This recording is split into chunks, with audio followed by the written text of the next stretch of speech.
నేను అనితా వంగలపూడి అనే నేను శాసనం ద్వారా నిర్మితమైన భారత రాజ్యాంగం పట్ల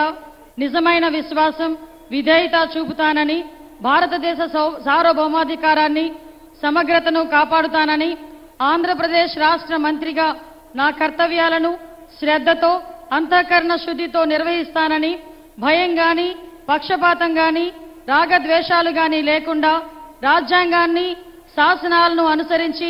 ప్రజలందరికీ న్యాయం చేకూరుస్తానని దైవ సాక్షిగా ప్రమాణం చేస్తున్నాను. నేను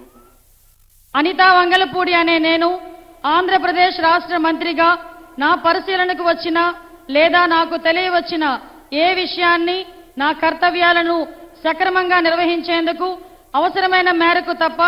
ప్రత్యక్షంగా గాని పరోక్షంగా గాని ఏ వ్యక్తికి లేదా ఏ వ్యక్తులకు తెలియపరచనని లేదా వెల్లడించనని దైవ సాక్షిగా ప్రమాణం చేస్తున్నాను.